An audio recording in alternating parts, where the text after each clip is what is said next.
Kayo po ba mga bossing ko ay isa sa mga nape-pressure na sa mga nagaganap sa inyong buhay dahil kayo po ay lapitan ng mga taong inggitera, pakalimera at saka mga chismosa at ganoon din po na ang sipag-sipag naman po ninyo pero parang sa walat wala ang inyong kasipagan.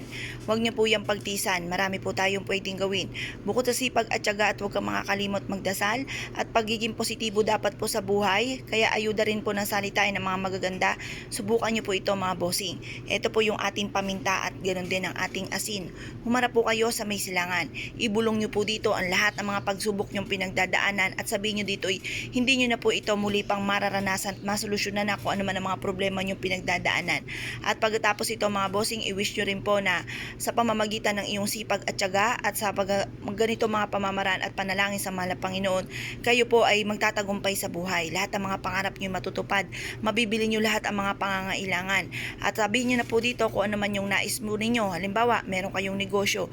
Dito sa akin negosyo ay dito na ako yayaman. Nagpaplano kayo na gumawa ng magtayo ng isang negosyo. Sabihin niyo po dito sa aking itatayong negosyo ay dito na ako yayaman. Sabihin niyo na lahat ng mula sa inyong puso na walang gamit na sana direct to the point ang lahat ng inyong mga kahilingan. At pagtapos na po kayo mag-wish mga bossing, ilagay niyo po ito sa isang botelya na kailangan po ay clear, kita ang loob at kita ang labas. Ito po ay ibibilad nyo hanggang alas 8 po ng umaga. Pagtapos ng alas 8 ng umaga, ilagay ito sa bago pumasok ng inyong tahanan or kung merong kalong sa may gate po ninyo, doon nyo siya ilalagay, dapat hindi siya mababasa. Or kaya po mga bossing, pwede nyo rin po itong ilagay sa may silangan kung saan ito nasisinaga ng araw para mag-spread po yan mga bossing ko, mawala or mahigop lahat ang kamalasan at makahatak ito ng maraming swerte. Pwede rin ito ninyo ilagay sa ilalim ng inyong higaan at ang dulot po nito ay napakaswerte.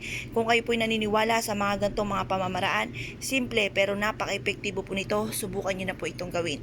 Kaya kung kayo po isa sa gagawa ng pampaswerte at naniniwala po kayo, good luck po sa inyong lahat.